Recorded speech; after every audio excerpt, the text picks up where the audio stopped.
Good evening, everyone. Welcome to the Plug Talk Sports live show, episode 169. We got Brandon L, Brandon H. This is how I'm going after them now. It's just by first initial of the last name, and then we got Janka, and then myself, Danny.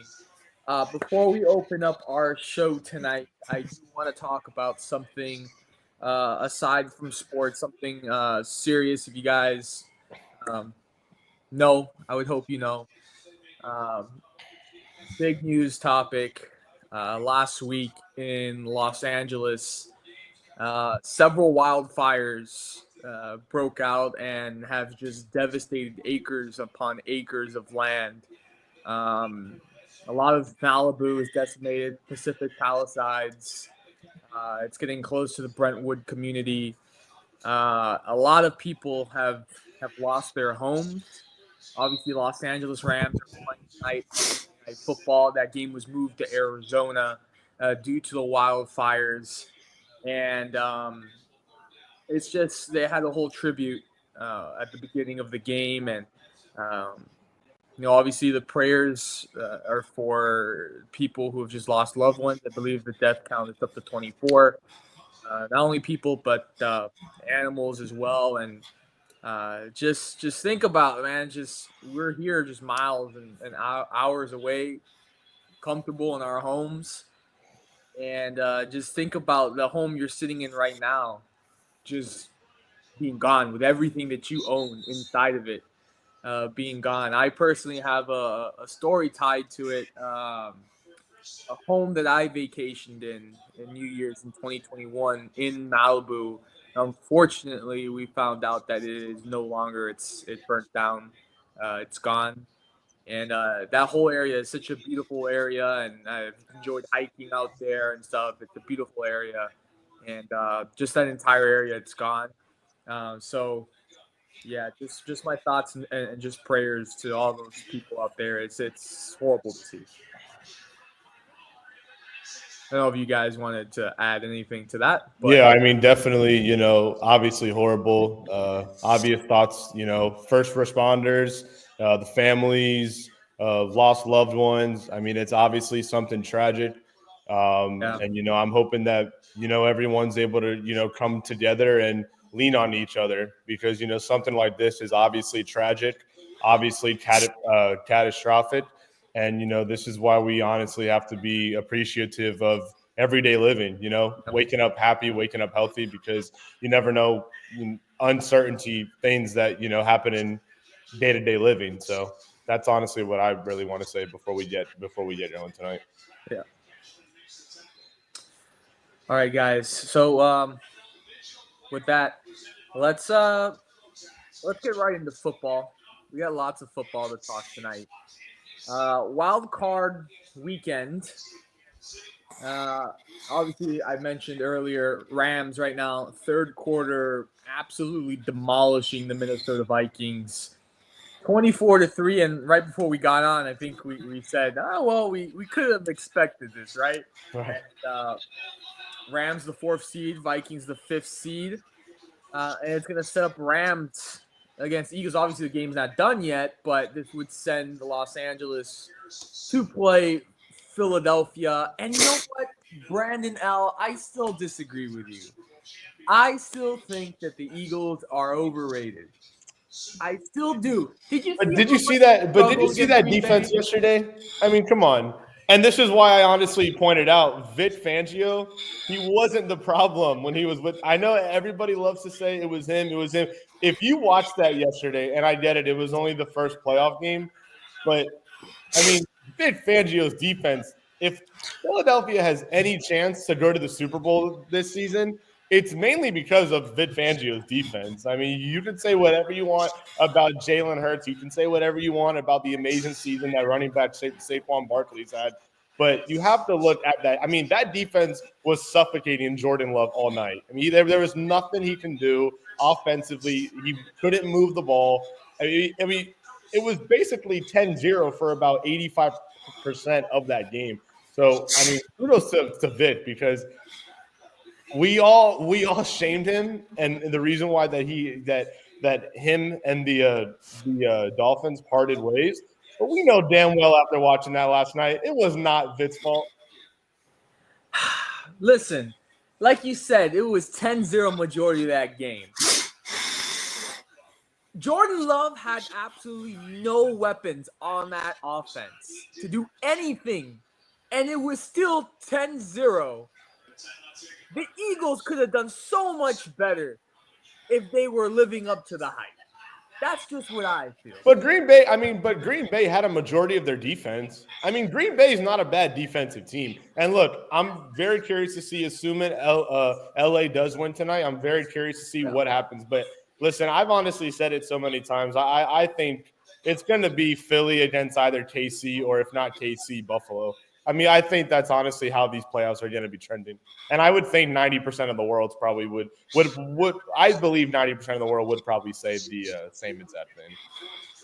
I don't know. Well, I don't know if I would say I would know about the same exact thing. Yeah. I mean, again, you also look at that game too. Think about it. Jordan Love, already dealing with injuries or whatever, going at the end of the year, 3 interceptions, picked up 3 times. And again, that could be a Vic Fangio masterclass, right? Or that could just be the players on the defense, as the defense has been that good for X amount of years with Philadelphia. But overall, though, I'm more curious of what does Philly do against a real contender? Was Green Bay really a contender? On the edge there, 3rd in their division. So I'm telling you, the real challenge starts now, though. Yeah, I don't really think the Rams really pose much of a threat. I mean, I know they're obviously smacking the Minnesota Vikings right now, but if I'm an Eagles fan, I think the obvious biggest challenge was going to be the Detroit Lions. Other than that, I think this is an honest breezeway.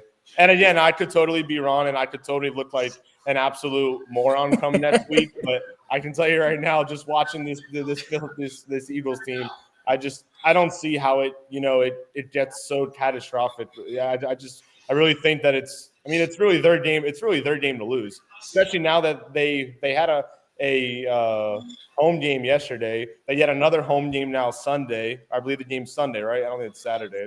It's on Sunday. Okay. So then after that, they would assuming the Commanders lose, which is probably what's going to happen. You get Lions and Eagles for a spot to Super Bowl 59. I mean, hey, what anything can go wrong there. I'm always going to ride Philly. I just think that's where it's obviously going to be trending, but we'll see.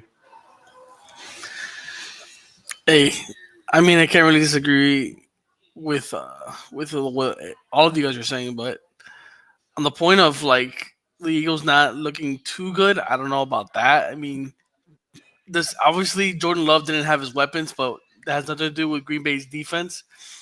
They had to stop the bleeding somehow, and they were able to get some stops, which held the points down. Now, the Eagles, they did have the 10-point lead. They just basically cruise controlled.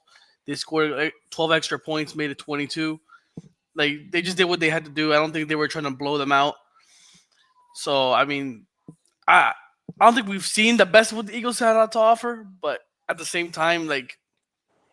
But Jonka, who goes into an NFL playoff game and says, let's just do what we need to do? Guy, But they did do it. They did do it, though. That's how you win. And blow them out. I'm blowing AJ, wait a minute. AJ Brown was reading a damn book. He was reading a book on the sideline. Yeah, well, after the game, he wasn't even happy with the amount of targets he got. That's basically been the whole year. Yeah. It's been him and Devontae Smith arguing who should get the most touches.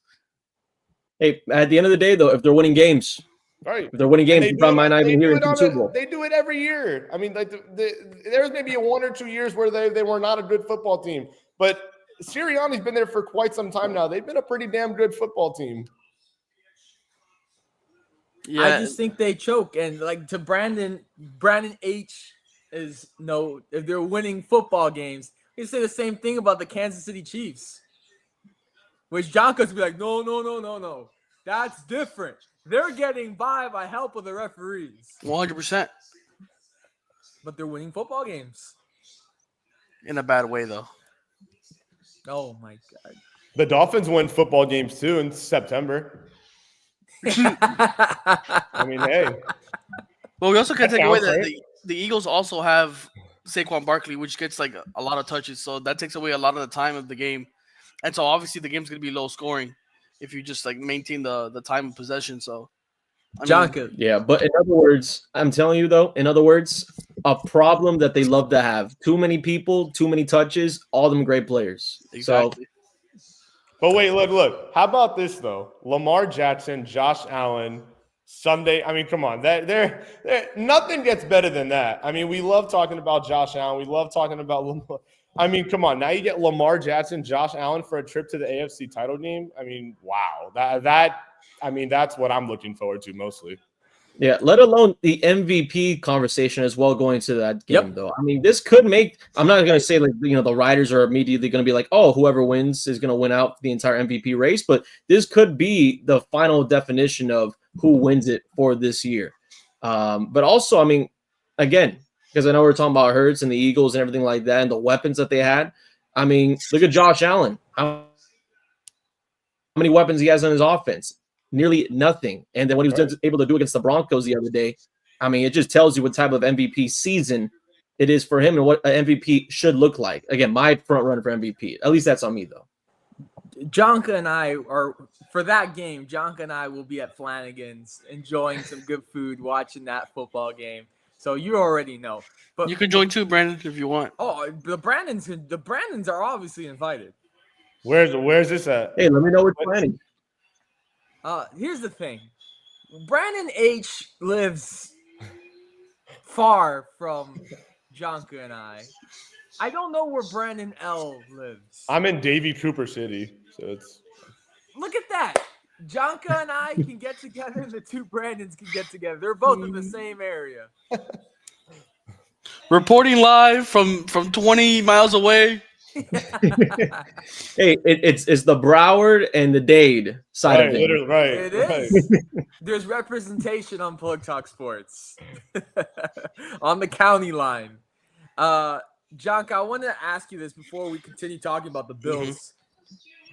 How much would you love to see a Jahmyr Gibbs versus Saquon Barkley matchup?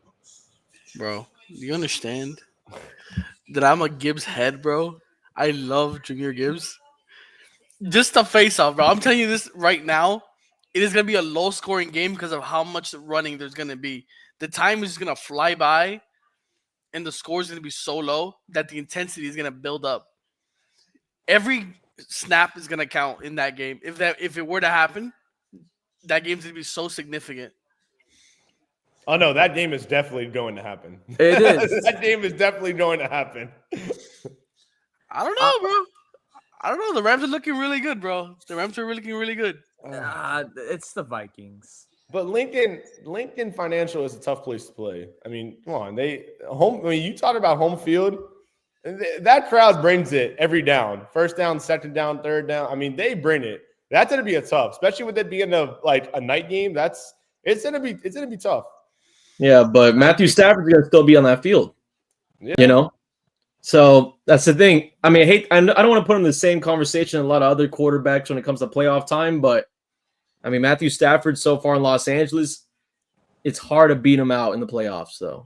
Well, I mean, I will definitely agree with you in that when Matthew Stafford gets hot, he's definitely tough to beat. I mean, we obviously see it now, but Jalen Hurts, man. I mean, I'm never gonna doubt him and all the weapons are. And now they added Saquon Barkley. I mean, it's. Yeah, Barkley is joke. That one factor, bro. It's that one guy. It's this, bro. I'm telling you, this year is ridiculous because of the running backs. We got either potentially Gibbs, Saquon, Derrick Henry, all right, and then you could probably say with Buffalo we Cook if you want to, bro. The running backs. James Cook is a very underrated running back. I mean, very underrated. I'm also shocked too that Buffalo had 0 first-team All-Pro guys. I think that was an absolute laughter there. I mean, I think that right there, that's only going to motivate Josh Allen even more now that he was a second-team All-Pro instead of a first-team. I mean, like the numbers that he put up this season, over 40 touchdowns. I mean, come on, over 40 passing touchdowns. That's pretty remarkable. Do you guys think the Bills beat the Ravens? Yes. I agree with Brandon L. Yes. I 1,000%. Buffalo's home. I mean, again, you want it. We just home field. And I believe the last time Lamar went to Buffalo's field, I believe he was like a 90-yard plus pit sips. Like it's going to be a very tough day for Lamar. I mean, I'm not saying that I don't think Buffalo will blow them out, and if they do, I'd be quite shocked. But no, Buffalo for sure should win by at least 7, and I won't be surprised if they win by 10 or more. I saw some hesitation on Brandon H's face. Yeah, I think in this game, again, as I said before, going into the topic that, big MVP type of statement, but also for both of these teams, as dominant as they've been to whether their own division, whether that be throughout their entire schedule, AFC matchups, something has to give. Something really has to give. I think one of the biggest things you have to look at in this matchup is probably going to be the pass rush. Like the guys going after the quarterback in this one. Obviously, Lamar and Josh can move around with their feet, but then you have guys where it comes down to Buffalo's side where you have Von Miller or you have, I believe it's Rosario or whatever, the guy from Rosal. Yeah, and then also the Ravens. They obviously got guys coming off the edge and more in that secondary, which I think has been very underrated. So I think if Baltimore puts more of a blitz emphasis on this one, the corners, you have to keep yourself with faith in that. Now, for Buffalo's side, obviously just trying to get to Lamar, but also trying to stop Derrick Henry in the middle of that. Right. I think it'll be difficult. I think I do have Baltimore in that one. Real tight game. Now, I'm not going to say it's going to be a Lamar Jackson masterclass, but I think the better team will come out of that one. The more consistent team. I think that might be Baltimore in this one. So then you obviously have KC. How about this? Yeah. So you got Baltimore KC for your AFC title game. Brandon. Oh, for me? Oh. Let's see. Who is Kansas City going again? Houston. Does not matter. Yeah, they're going over. And honestly, because I know we didn't even talk about that game yet, but yeah, some bye week for the Chargers. A lot of people have faith in Justin Herbert. I think it's a little too soon for him. But yeah, I think for CJ Stroud in his career in the Texans, I don't think they're in that spot just yet against Kansas City. And mind you, a historical Kansas City team where you only had 1-2 losses and you're trying to go for a 3-peat for the first time in NFL history. Right. So that's a team on a mission. I mean, either they win it or, as Jonko would probably put it, the refs will go out of their way to make sure that Roger Goodell is happy for the AFC Championship. Book it. So yeah, I definitely got Baltimore KC in that. Okay. I actually think whoever wins the Baltimore and Buffalo matchup is the team that's going to the Super Bowl. Okay. That's how I see it. I would argue the same thing, but at the same time, I feel like Roger Goodell is just going to be in the building talking about, man. But imagine if Patrick Mahomes was to be there. Imagine the views we get in the United Kingdom for that, bro. Facts. So, man, who would I choose, bro? I would have to agree that Josh Allen has the better weapons. But the thing is, it's Lamar Jackson, bro. Like, he's Superman in the playoffs sometimes, bro. It's just like, is he though, bro? The guy goes crazy, bro. Yeah, remember last year? He hasn't won the big game yet. Yeah, only has a few wins. Neither has Josh Allen. But Josh Allen's been to an AFC champ. I mean, although Lamar was there last year, but Josh Allen. Listen, I mean, the only thing I will say is this: if it's Buffalo's time to take down Kansas City, it's this year. Because if you're not doing it this year, when are you ever going to do it? So, I mean, I'm telling you, if Buffalo knocks off Baltimore, which I think will happen, 98.7% sure, it's going to be Kansas City and Buffalo. Yes, it's going to be at Arrowhead. But this is Josh Allen's time. I mean, we always talk about Josh Allen and when is he going to take down big boy Mahomes? It's 2025. And like I said, if it's not this year, then when is it ever going to be? And I am all for replacing Kelsey and Taylor Swift for Josh Allen and Haley Steinfeld. I am all for that. I honestly don't care who wins this game because I like both teams. They're pretty fun to watch. Just anything but Kansas City will be good for me. But I would like to see a rematch of Week 1 of Kansas City and Baltimore, and I want Baltimore to get their revenge after like that 1 inch off on the white for Isaiah Likely in the back of the end zone. I think they're gonna No. seek revenge. And especially Derrick Henry was like didn't even get that many touches that game. Imagine if they did. They had a whole season to get ready to understand each other. Go through all the bumps and roads in the season. Now the gears are rolling. Derrick Henry's heated up. If I'm telling you right now, if Baltimore were to meet Kansas City, Baltimore is beating them by over 15 points. Because they're Whoa. still salty. Oh, They are Whoa. still salty about that Week 1 game, bro. Whoa. Over 15 points. I will take it. I will bet $50 on it, and I'll show you guys the photo if it were to happen, bro. yeah, Brandon He must have L. took the over. He must have took the over. There's no way. Me and Brandon H already. Brandon L. He still needs to get to know Jonka a little bit more, but Jonka is very adventurous when it comes to I love things it. I that- mean, hey, that's definitely bold. I mean, you want to talk about a bold take? My goodness. Wait, and hold on too. Mahomes had another baby, so that's baby number Yes. 3. So are we really betting against Patrick now after having baby number 3?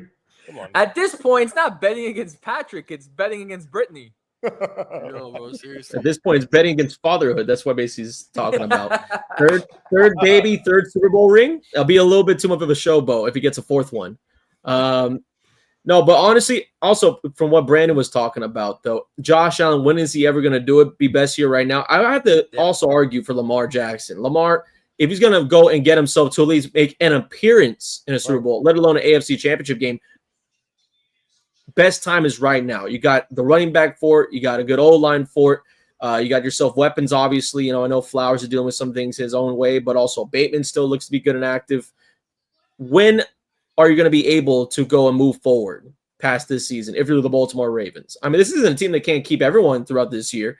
I mean, I'm looking at guys probably mostly on defense where, how big are the contracts going to be for some of these guys in the secondary? I mean, like Patrick Queen had to leave over to Pittsburgh the other season.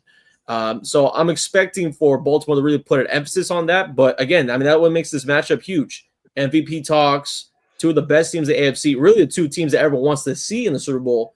And I mean, as Danny said, whoever wins this one could easily make their way to the Super Bowl. It's going to be huge. It's going to be huge. But Lamar, bigger for the South Florida kid.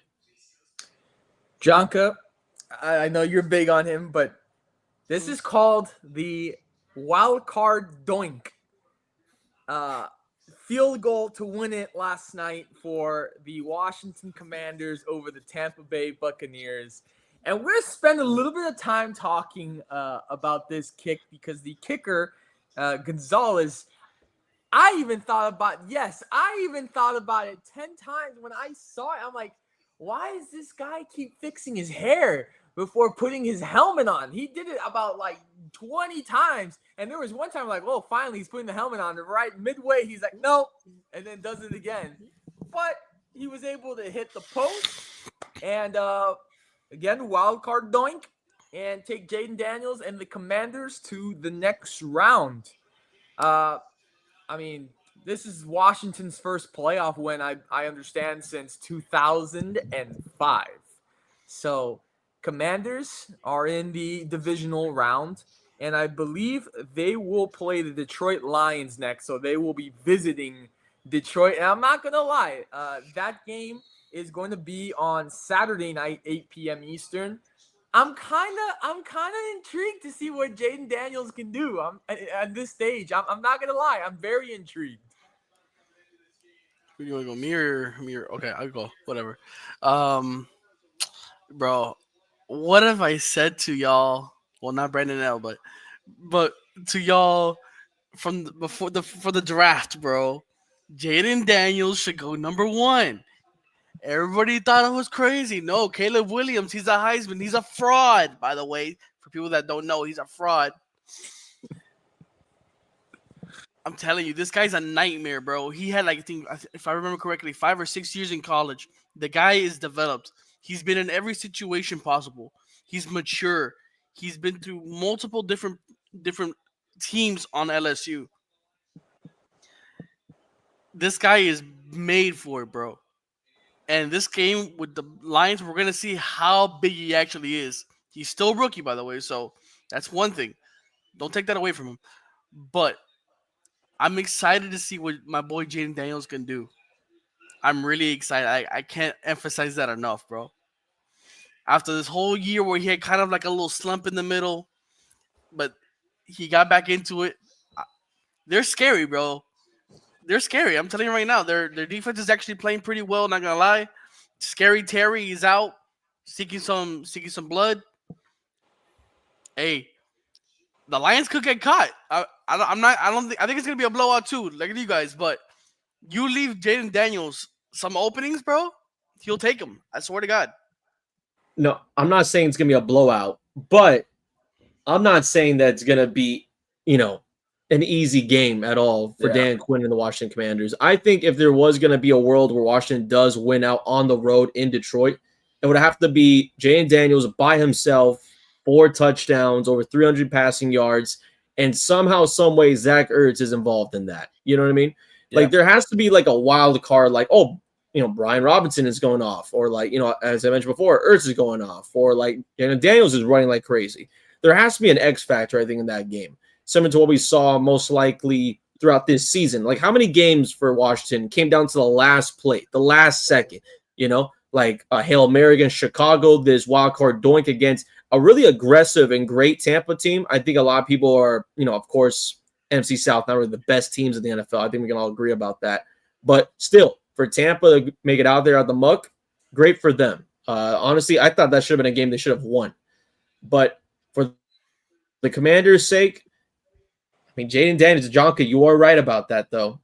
He doesn't even look like a rookie, and I'm pretty sure we're going to talk about later about another segment in this show. But that's what a lot of these fifth-year guys are looking like right now. They're looking like NFL vets at 24, some of them even 25 years old, coming in as rookies. As crazy as it may sound, but for Jaden Daniels in Washington, I mean, it's got to be offense from here on out. And it's honestly really cool too to see that Washington fans could finally actually buy a quarterback jersey, because they haven't had a solid quarterback since RG3. I mean, Jaden Daniels, I don't have many more words to say other than he's been an absolute baller this year. I mean, clear number 1 pick. Should win Rookie of the Year. I don't think that's any argument there. And he's also won more playoff games than Herbert and Tua. So, facts. I was gonna bring that up, but I forgot. It's a crazy take. It is really. If you think about it. Year 1, bro. Year 1, Brandon. Year 1. Calm down. Herbert has. Wait, but hold on. Herbert has one. This is honestly why I say sometimes you do need change. And what I mean by that is you need new ownership. You need new GM. Look at the Florida Panthers. I mean, a team that was the absolute laughingstock for years and years. They ship everybody out. They get a new GM. They get a new head coach, and they change the entire concept of the entire team. And then look, like, this is why. Like, shout out Washington, because they've been starving for this for a long time. Yeah. No, honestly, I would say though, also because the Panthers, shout out Zito, best GM in the NHL. But again, they got rid of the third longest winless streak in the playoffs. Don't ask who's the first right now. But who is the first? You know what? They're pretty close here. But honestly, I do believe also in that notion that this is definitely a culture change from not only this draft pick, but also a hands out to Dan Quinn. I think that for Dan Quinn, a guy who's been to the Super Bowl before, who has had, and I know, people may not like him as a defensive coordinator or whatever, but from his time from Atlanta and now with Washington, like, Ron Rivera was with the Commanders for I don't know how many years, and he couldn't even get them out of, let alone their division, playing and being competitive in that division. This is the first time I remember Washington being competitive in the division since early Kirk Cousins years, at least excited about playing in the division. So I think for the Commanders, this is definitely a change of the tide. Oh, I was shaking my head. I wasn't saying I didn't like him as a defensive coordinator. I was shaking my head because I felt like we should have paid the man, and maybe he could have been our head coach. But no, we had other plans. Mike McCarthy said, "I want a Super Bowl in this building," like 20 years ago. Yeah, but anyways, we're gonna stick with football. We're gonna go to college football now, and we're gonna talk about this game first. We're talking about the Goodyear Cotton Bowl Classic that was in Dallas. Ohio State beating Texas 28-14, and yeah, I think it's safe to say that Quinn Ewers will not be taking another snap for Texas, and it's Manning's time for the Longhorns because Let me just say something real quick. Why the hell did Texas not bring in Arch Manning when they had first and goal to 1? Why? What were you going to lose? Yeah. It kills me every single time. What play call was that? Running on the outside? Really? Really, Steve Sarkisian? Really? Yeah, but I'm telling you right now, though, for Texas, though, because, I mean, for those who've been in the panel before the season started, I had, and even when Locked On Canes was with us for that one episode, I had Texas winning the SEC. I had Texas being at least in the championship game. You were close. They had a chance to win the SEC. They had a chance to be in the championship game again for the second time in a row, and somehow they fucked. I mean, they just lose their. It's a whole meltdown. This is the best way I can say it. I'm fumbling my words the way that they fumbled the ball on 4th and goal. But for them to shout out Jack Sawyer, though. I mean, you talk about making a legend out of yourself, out of the school that you literally go to, and you make a play like that to send your team to the national championship. That, I mean, come on. That, whether you're an Ohio State fan or not, that was pretty damn cool. No, incredible. I mean, they're going to be talking about that for years, let alone, I mean, also just the rebound after the Michigan loss. And Sawyer, I mean, almost every single national media outlet was talking about him being like, they can't plant our flag on the O again. They've done it 4 straight times against them. You know what I mean? But no, I mean, honestly, though, when it was 1st and goal and that PI was called, I thought they nearly pulled a Pete Carroll in the Seattle the Seattle Seahawks. They somehow did something worse than that. Pitch off, they lost like 9 or some yards, and then incomplete, obviously, on 3rd. The 4th down on goal, it's, basically of nightmares of any Longhorn fan. But I think from this game itself, I think 2 things were solidified in this game. One, I think that Will Howard is a legitimate quarterback that I think people should really consider going into. I mean, I don't know exactly what's his future going to hold right now with Ohio State and the Buckeyes. If he returns, great for him. His draft stock, way up there. If he decides to leave a tad early, whatnot, I honestly think he could be able to be picked up maybe 2nd day in the NFL draft. I think that Will Howard has definitely solidified himself. And then 2, I mean, I think it's time to admit it. I think it's time. Big Ten football is college football right now. I think the SEC is taking a step back right now. Georgia obviously has lost itself, if not 23 different road citations, DUIs. And then you have Texas, who are just barely on the brisk of making, college football history, and they just lose themselves in their first year in the SEC. And then on the recruiting trail, Jeremiah Smith out of Miami, South Florida, Miami Gardens kid. Chaminade Madonna kid, too. Yep. Chaminade kid. In the very much of the South, they're leaving to go north in the cold. So Big Ten is getting players like that on primetime television in the Cotton Bowl, where, again, Ohio State, really a close game, a great Cotton Bowl game, but Ohio State really not even giving Texas a chance until late. So this has been a win for the Big Ten and honestly a loss for the SEC. Where do you think Quinn Ewers ends up? That is a giant. That is a giant if I've ever seen one. That is I don't really think that Cam Ward's going to be. Watch there be another HBO Hard Knocks GM version with the Giants guy again. The kid's going to come in and be like, Cam Ward, he was almost a Heisman this year. I don't know if he leads the team right. I think I'm going to go with Ewers. No. I could see it happening. I'm telling you right now, that is false. because I believe the Giants are going to draft not a QB, but either like a wide receiver or an offensive lineman. And then they're going to wait. They're going to do 1 year with Drew Lock and then go and get Arch Manning. That would That's disgusting. that would be so Giants though. That's Like, what I'm saying. you have a top 5 pick. How can you completely mess this up? But so Giants. Like Like they're not going to be winning any more games with Drew Lock, so they're going to take another top 5 pick next year and get another solid probably receiver or running back or whatever they get, and they have Arch Manning coming in. If that's good, if that's what they're going to be doing, that's what I think. The other game that we need to talk about was the Capital One Orange Bowl right here in Miami. Notre Dame, gosh. Penn State. Notre Dame with the field goal win 27-24, all thanks to Drew Aller, quarterback of Penn State, throws an interception right after getting the ball back from Notre Dame. And honestly, one of the most crucial mistakes at a very crucial moment, pretty much handed Notre Dame the path to the national championship. That was another great game. It really was another great game. And it's just so unfortunate for Penn State that one moment defined the entire season right there. But why are you also throwing from your own? Like, you're in your own territory. Yep. Just take a knee, go to overtime, and whatever happens, happens. Why are you forcing it? And I think he spoke post game, and he was saying he was trying to just let it go. But dude, if that was the case, throw it out of bounds. Take an intentional grounding penalty, lost it down, but then at least you can knee it and just go to overtime. Why are you trying to play hero ball? Yeah, I mean, hell, take the sack. Right. Take the sack, let the clock run out.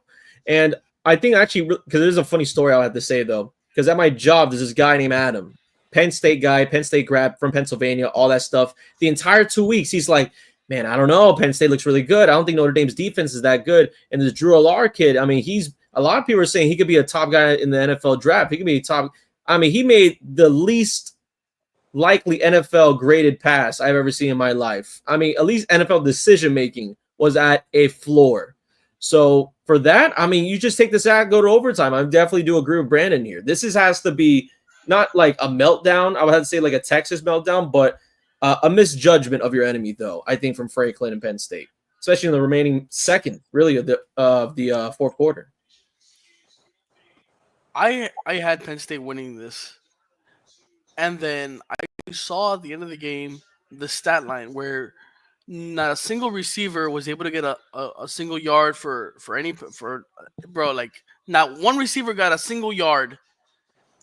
And you mean to tell me you lost by 3? That's all you need to know. Ball game right there. He basically threw it to Tyler Warren, future first round tight end in the draft. And that's it. And then the running back, Singleton. Right. Yep. It was like, do you have receivers? Like you're not a bad team. Use them, get some extra yardage. Like you don't have to overuse your running back and your tight end the whole game. If that's your game plan and you made it this far, congratulations. Like, wow, that's actually incredible. But like obviously you have receivers that came to play for you. You're in the Orange Bowl. Why aren't you using them? You didn't use them. You lost by 3. Now you look like an absolute atrocity idiot. I don't even know what more vocabulary words I can possibly use to describe that moronic display of quarterbacking I've ever seen. Drew Aller just lost himself a potential draft pick. Like Absolutely. He looked like an absolute moron on that field doing that pass, bro.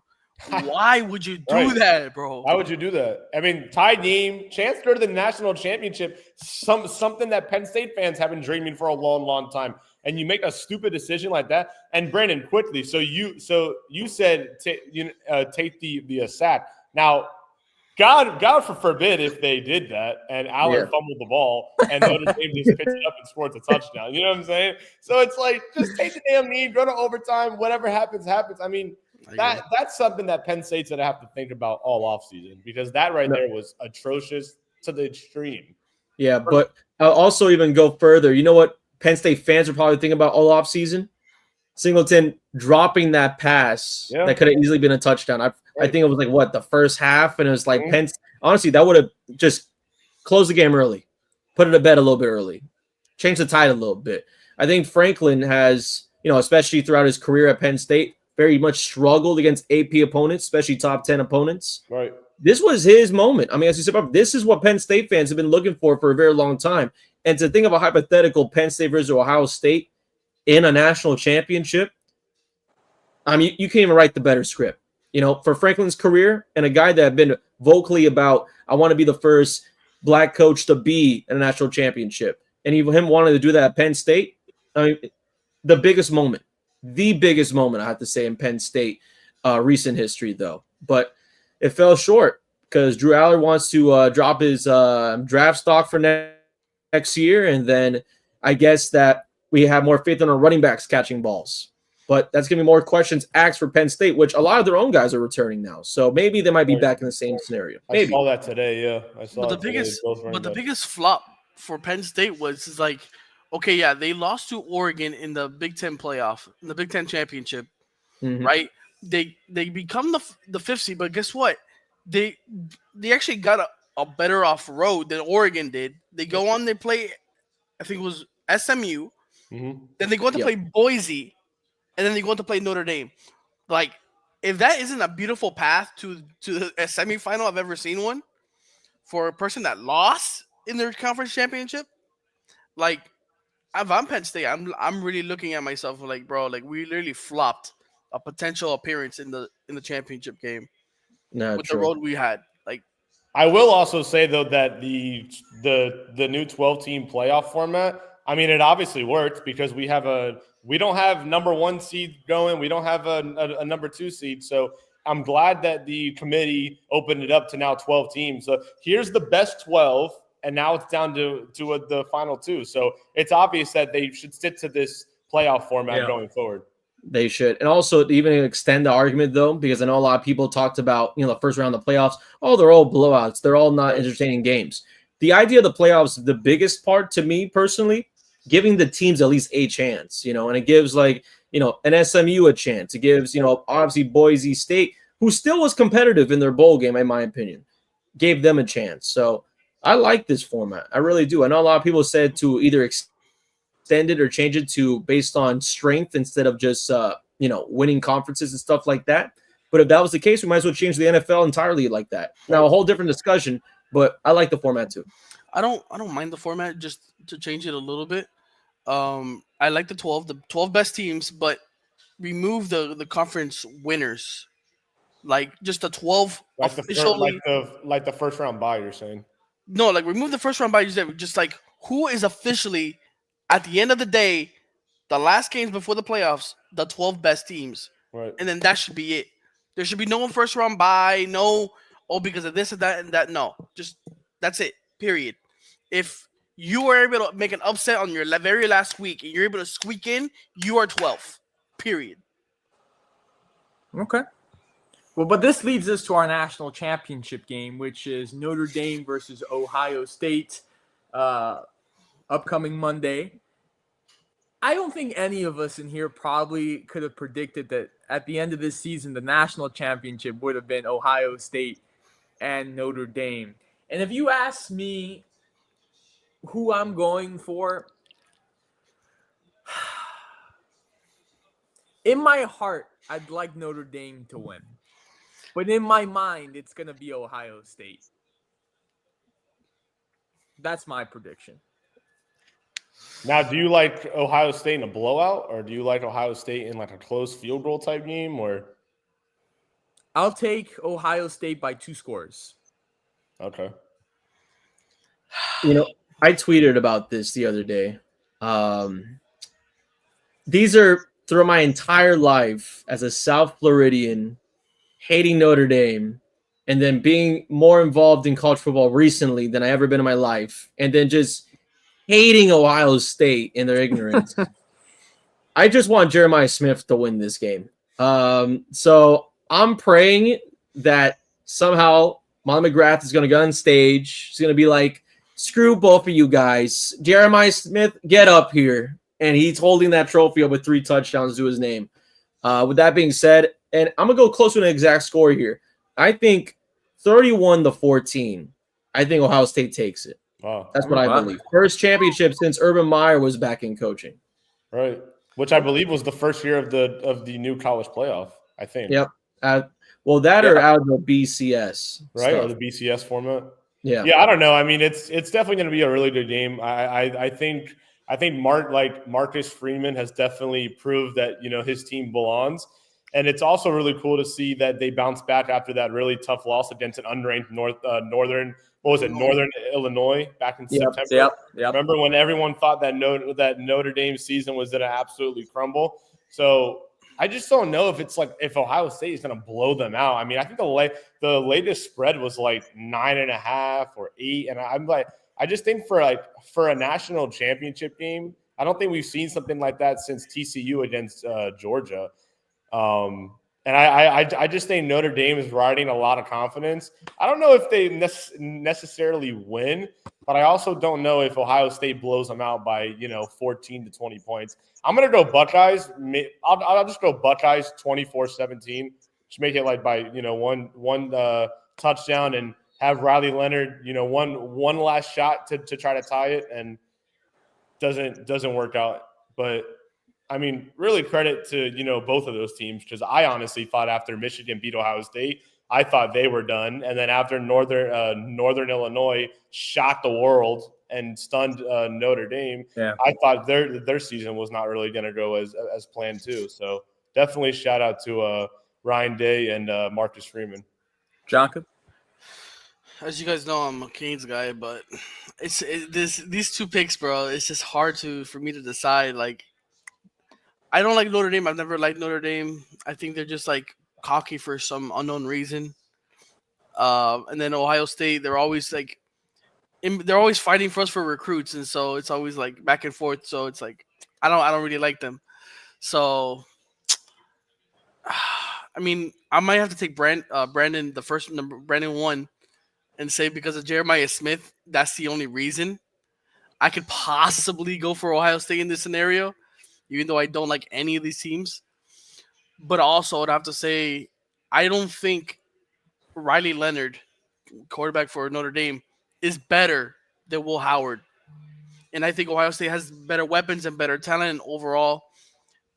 And especially Ohio State has the most expensive roster in all of college football.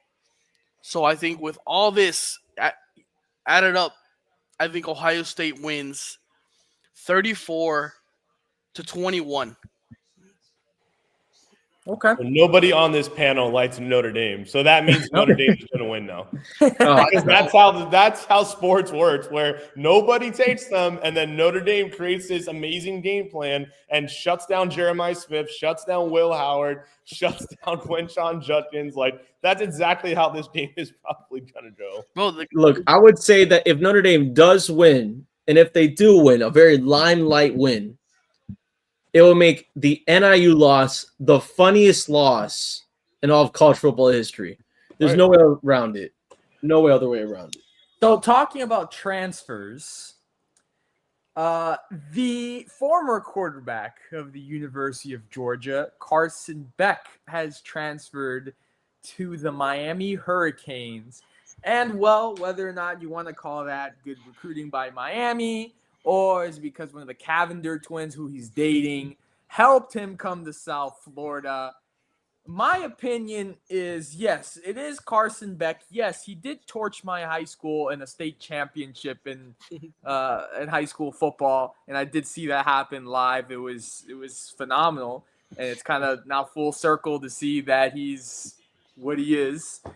I don't think he's obviously definitely better than Emory Williams, 100%. But he's not Cam Ward. No. I think Cam Ward is better than Carson Beck. So, yes, if you look at it of the light of he's way better than Emory Williams, so I'm happy we got him. You can look at it that way, or you can look at it the way as he's not Cam Ward. He's not better than Cam Ward. So is this team really going to get better?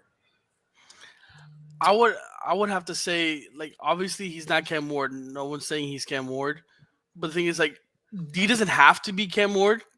If Mario and Cristobal and the new defensive coordinator that just came in can do their job and fix his defense, he doesn't have to be that world-saving crazy Cam Ward that we just saw this past season and make heroic comebacks and crazy throws and like you know what I mean. Like he doesn't have to do all that. He's more of a pocket passer. He's not really yeah sure he'll run at times, but he's not a Cam Moore where he's a dual kind of a dual threat in a way, and a very smart like player. But Carson Beck does have the experience. He has been to multiple national championships. He has been in the SEC. He knows what an SEC team should look like. A championship team, by the way.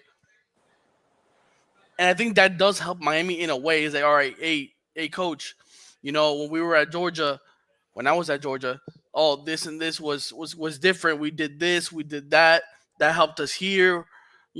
That's all that matters. Like that's like the benefits you get from getting Carson Beck. Emory Williams won it from. I don't know if you guys saw the Pop-Tart Bowl. When he entered that second half, it was night and day, bro. The difference when you had Cam Warren on the field and you had Emory Williams, holy, like I'm not gonna cuss on live, but like he wanted to, bro. I really do. It was really bad, bro. The guy did not know what to do. Like 3 batted down balls. The guy was getting sacked. He didn't know who to throw it to. He was hesitating. Like the guy was a deer in headlights. Bro, and this is the same guy that played against Clemson the season before and beat them. He almost beat FSU. Yep. Like I didn't know what was going on. So just based off that situation alone, I was like, this guy's not the future for the Canes. Go and look for somebody. We got Carson Beck. He is a South Florida kid, so that does help. Or no, a Florida kid. My bad, Florida kid. He's from Jacksonville. My bad. Yeah, I corrected myself. That's all that matters, bro. He has motivation because he was projected to be either like a 4th or 5th round quarterback, and just like Cam Moore last year, he was projected around the 3rd or 4th round. He wants to improve his draft stock coming into this season. Obviously, he got injured in the SEC championship game with that shoulder, but apparently he's getting surgery. He got surgery early, so he might be a little bit late to spring practice, to spring football, but he should be ready to go. He has all this time to learn Shannon Dawson's playbook, get settled in with the players, know the camaraderie, get to know the DC, the new OC, the new analysts are coming in, whatever it is that Mario Cristobal is doing in the back. Like, he has all this time to do it. We have until next season. I think he'll be ready to go to start up and lace it up, bro. I think he's good. Now, we played Notre Dame on that first game. I mean, I know Miami has receivers galore. I think the receivers in Miami right now are better than Georgia's because Georgia did have a dropping situation over there in the wide receiver room, and they didn't have like that best of a year, Georgia. But I just think he's gonna benefit from the receivers. They're gonna be better plays. Shannon Dawson's a better OC than they have in Georgia. Now the defense is yet to be seen because the DC did come in. You don't know if he's crap or if he's actually good. We don't know. But I mean, we could talk about the DC next week because I still need to learn some more information about it. But I'm gonna leave it to you guys. But I want to know what you guys think, though. I honestly like this move. Go ahead, Brent. No, I was just gonna say I'm glad that the girlfriend transfer portal theory is accurate now. That we can finally prove it. Both of them are sweethearts, want to be in their last collegiate years together. That's sweet. But honestly, really need to like get one of them on here. I actually no, getting both of them on. Yes, a relationship pod. No, but I'm telling you though, it's gonna be weird though for I think Miami fans because if you're very much unfamiliar with his game, Carson Beck is Mr. Interception. He was like that at Georgia. He's been like that for majority of his career. Very much of let's gun it out instead of Cam Ward. Let's stand around and see what we can find until we get sacked. But honestly, I do believe that if this doesn't do anything, this isn't like a look for the future. It's let's keep the national championship agenda alive for the Hurricanes. You got 1 year with this guy who obviously was trying to do something with Georgia. That fell flat due to an injury. And now he's back for his last year. And as John has said, trying to, maybe boost his draft stock. I mean, I think $4 million already is going to be enough for him to be paid handsomely compared to his rookie year, depending where he goes in the late days of the draft, maybe day 3. But $4 million, the most any player so far in the transfer portal collegiately has been paid ever across all sports. I honestly think it's a great move for the Canes. as John has said, Notre Dame to open up the year, 4 straight home games, including the Florida Gators at Hard Rock Stadium in September. I believe the game is in like late September. Yeah. Yep, September 20th. Fourth game of the year.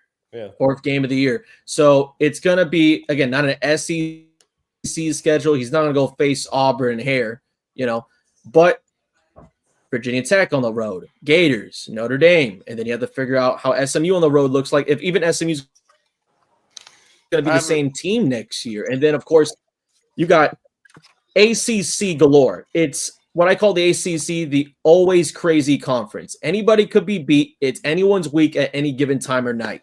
So it's going to be weird for Carson Beck. And as weird as the ACC is, he matches perfectly in the conference. Perfectly. I honestly like this move. I really, really do. I think a healthy Carson Beck is a really good Carson Beck. I think we all saw that, during the 2023 season. And I really like the way this Miami Hurricanes program is trending. I honestly think, and you guys are probably going to think I'm absolutely crazy, but I believe them. I won't be surprised if UM goes to the national championship next year. If he's able to figure it out. Look, I know he's going to leave. Oh, God. But I'm serious, though. Like, a healthy Carson Beck is a very dangerous Carson Beck. And I honestly think, for the second straight offseason, Miami got the best portal quarterback. Who else were they that I don't remember his name off the top of my head, but the guy from Washington State? John Mateer? Yeah. Yeah, he was, bro, that guy is crazy good. But he ended up going to Oklahoma because the OC from Washington State went to Oklahoma to be a coordinator. Okay. So yeah, so. But I really, really do. Like, I really believe that a healthy Carson Beck is a dangerous Carson Beck. And I believe Mario Cristobal spoke to Medium. I believe he did speak to the media today. And he said that Carson Beck is ahead of his schedule. So, I guess that is obviously somewhat good news. I'm really excited to see what, how this Miami Hurricanes football team looks come spring practice. And, I really don't think their schedule is as tough. Notre Dame will be tough. Florida will be tough. At Virginia Tech, I believe, at Florida State, even though Florida State was dog water this year. But yeah, right. And then at SMU, I really do think that Miami could make a lot of noise this year. Didn't they also get that wideout from American Heritage? Oh, yeah, today? Yeah. Malachi Tony. Oh, yeah. We got him. Yeah. So it's like Miami can be a very dangerous football team. And you like Jonko was saying, you got Shannon Dawson, you got a brand new DC. Mario Cristobal, this was obviously Miami's best season since that special 2017 season. Yeah. So it's like Miami's trending right. Like maybe a lot of people are getting worried because they're thinking about the Carson Beck of this past season. Let me tell you something though. Carson Beck, a healthy Carson Beck, is a very dangerous Carson Beck, and I really hope that he could stay healthy this season because I would love for UM fans to really see this kid ball out because he is a special arm. He has a special arm. He's a very nice kid, and I'm really curious to see how this Miami program shapes out this year. But come back to this. I won't be shocked if they make a deep run. Sticking with college football is the final topic of the night. Crosstown in Miami, FIU, my alma mater, where I started my career. Let me tell you, I'm really loving what Willie Simmons is doing. I really love what he's cooking up. And I told Jonko already, I'm going to have to go to a few games. I'm going to have to be there for a few games. And I'll tell you some of the biggest names that FIU, Willie Simmons and his staff has brought in, and these are transfers. Right. So safety Wesley Etienne from Arkansas State brought him in. Running back A.J. Allen from the University of Miami going to FIU. And He's a dog, bro. Jr. from the University of Miami is going to FIU. And this, I've never seen this before, guys.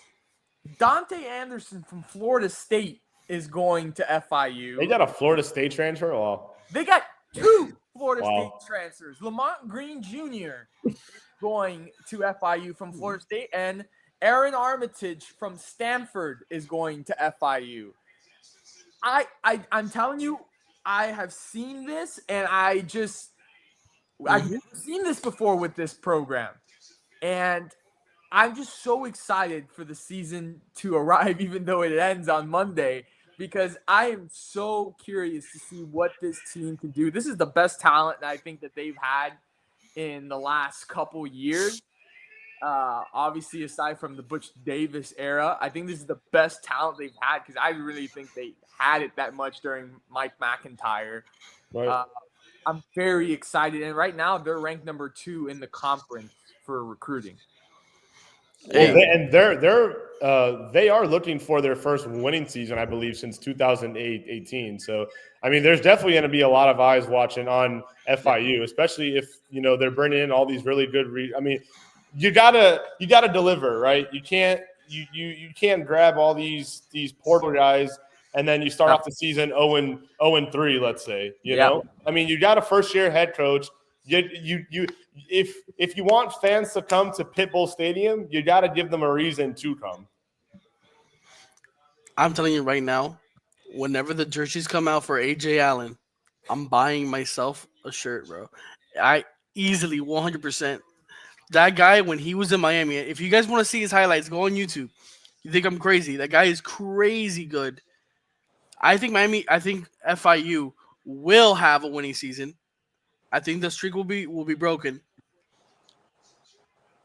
And if I'll go, I don't know yet. I need to see more. FIU's going to the 12-team playoff? Is that No. I think they will make the Conference USA championship game. If all these recruits and all this ends up being what we think it's going to be, I think they can do it. I think Willie Simmons has not had a losing season, not one in his college football. He has over 60 career coaching wins too. He's 66-24. Yep. I mean, what the hell, right? Like, yeah, huge at Florida A&M. And then also, I also have to say that because shout out to FIU Central on Twitter though, because a majority of my news from whether they recruiting offers. All through them on Twitter. Shout out them on Twitter/X. 26 offers for offensive linemen. Not only is it like they're getting guys in the transport, they're active in recruiting. When was the last time FIU was actively getting guys like quick? Like this is incredible though. But we're seeing this, like been saying for the last 2 years. Now with the transfer portal, you have players that have been just sitting on the bench, not getting any playing time, and they're fed up, and now they want to leave and go to places where they can play. And now, they could be a 5-star that doesn't get any playing time because he needs to develop. You got a team like FIU that needs an offensive tackle or a line or D-line, whatever it is, and they can give you automatic playing time. You could develop like that. And they would rather go and play than be sitting on the bench doing nothing and not getting any recognition for it. So this is what I mean by the talent being spread out. And now we're going to see how equal the competition is going to get. Big Ten has overtaken the SEC this year as the conference of college football. I think we can we agree with that? No? Yeah. Okay. Now imagine next year. Let's say next year somehow Clemson, Miami, and maybe one more team like Louisville or something. We go off, and ACC ends up having multiple teams in the top 12 playoff. Oh, is the ACC is now one of the top dogs, and the SEC continues to not look like the dominant conference they once were. I'm telling you right now, let Willie Simmons cook. The spring portal hasn't even opened yet, my guy.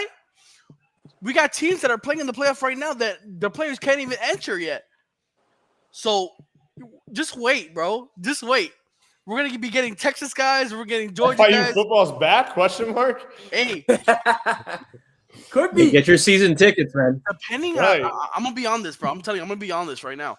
If FIU continues to go on this good recruiting stint as they are right now, bold prediction: we beat FAU. I like it. FAU, yeah. I mean, FAU had a really bad year this horrible year. They're not bad offensive line play, bad coaching decisions all around. And I believe I watched them play against Michigan State. I mean, they almost won, believe it or not. But like UConn, I believe they got killed against UConn. And UConn's been irrelevant for years. It's about time we bring that Shula Bowl trophy out of Boca Raton and bring it back down south to Miami. They should honestly just play each other for the final 12-team playoff. Screw it.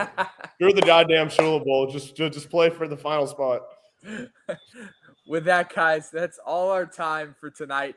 We hope you enjoyed this episode.